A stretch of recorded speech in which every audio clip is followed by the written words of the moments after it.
Wagwan viewers and subs, welcome back to class. Thank you for tuning in. On this channel, your feedback is appreciated. You can learn from me while I learn from you. In today's video, I want to show you the best techniques to use when painting and clearing, especially when you have a big job such as this one.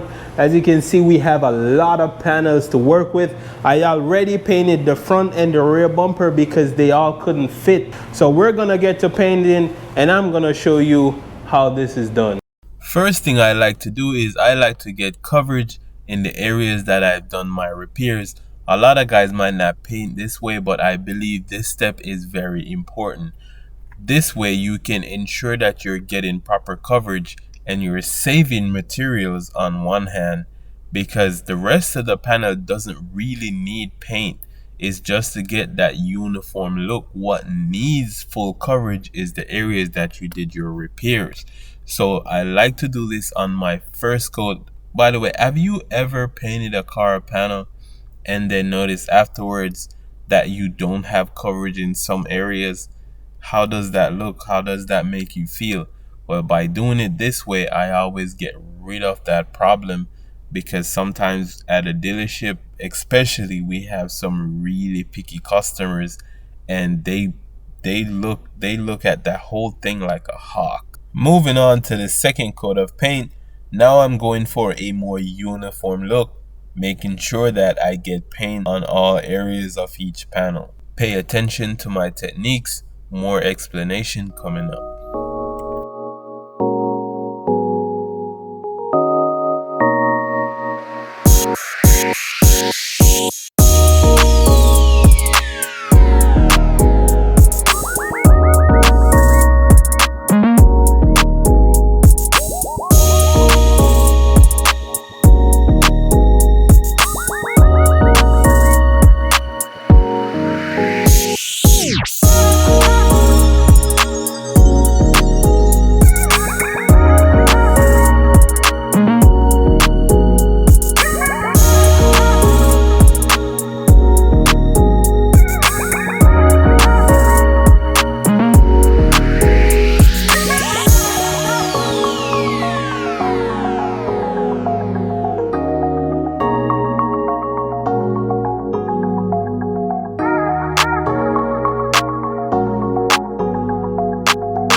Here we have our second coat laid down on here. Now guys, you notice that I walked the entire panel. Now that is a technique that you will get used to over time painting. You can't just start and go about it, because you have to be basically a robot doing that, and it's not an easy technique for anyone to go ahead and do. I'm still not used to this technique, but that is one of the techniques, one of the best techniques that you can use for your paint, because you're gonna get a nice, even, uniform layout of your paint that is going to lay down a really good foundation for your paint, for your clear coat at the end of the day. On my third coat, I will give you a different technique, the easier technique that you can use, because painting this many panels can be quite overwhelming, and I want you to realize something. Don't paint in a way that makes you uncomfortable. Make sure that you're comfortable painting. As long as you're getting the same result as anybody else painting as a pro. Moving on to the last coat of paint. This technique is a much simpler technique, my personal favorite. By painting this way, I believe I have more control over what I'm doing. And what you want to do is make sure you overlap into the adjacent panel at least 50%. Make sure to get paint in all those edges, because you can easily miss a burn through. Now notice that even though I'm in the door now, I'm going to be going back into the quarter panel, always keeping it 50%, even though I already painted. This way I can ensure that there will be no color indifference, and I will have my paint job looking nice and uniform, and my color will match as well.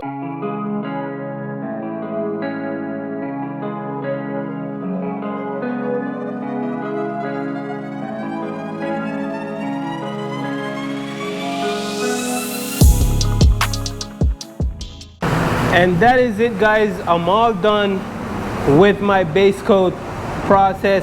Now gonna let this flash for about 15 minutes, and then we're gonna lay down the gloss. Man, this is gonna come out looking really good. So when painting, you have to pay extra attention.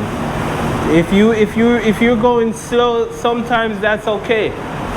Sometimes you just gotta build up your confidence as a new painter, or even a painter been doing it for years. You have to make sure that you're comfortable. I can't stress that enough. Be comfortable. Go at your own pace until you can progress further. Moving on to the gloss, everyone's favorite part. Now guys, the best technique to use when you're spraying clear coat is to go panel by panel, overlapping into the adjacent panel. Reach as far as you can with your clear coat into the next panel.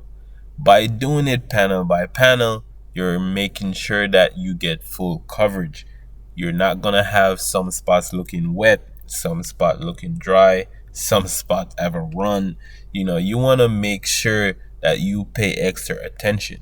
On the first coat, you don't have to go crazy.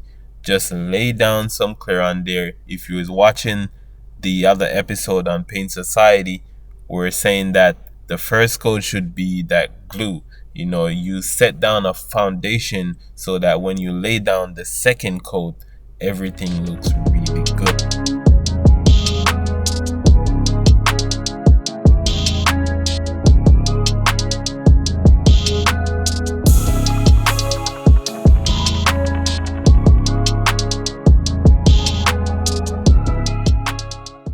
Had a little trouble with footage there, but let's move on to the second coat.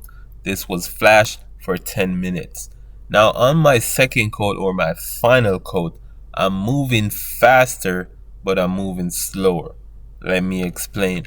I'm moving faster in terms of how I lay down my clear coat, but I'm going slower in terms of I'm spending more time on each panel. I have to go faster if I'm going to spend more time, because the buildup of clear is going to cause me to have a run. So your second coat should not be rushed in a sense, and it should not be sprayed too fast. Now the other thing you want to pay attention to is this top pillar here, the quarter panel. Take the clear as far as you can. It would be better if I took in it further. The reason being is because, guys, the longer you take to come back to that wet edge, when you start to apply clear there again, it's going to start to get dry. So it's better to have it in the narrow area where it's not going to be as noticeable or as hard to buff.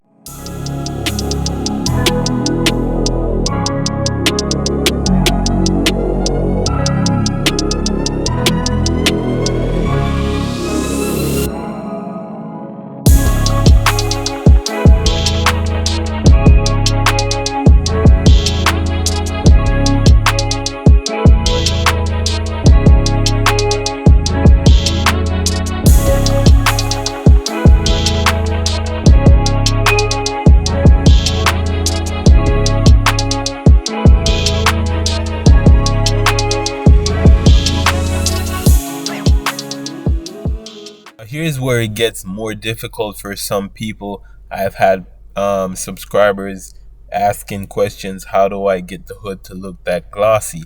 Well guys, what I do is I double back in the same spot twice. I'm moving extra slow here. I'm making sure, because it's harder to get a run on a flat surface, so there's no need to rush. Just keep it moving, and I double back in the same spot, making sure that I'm getting full coverage. Overlap is about 85 to 90%.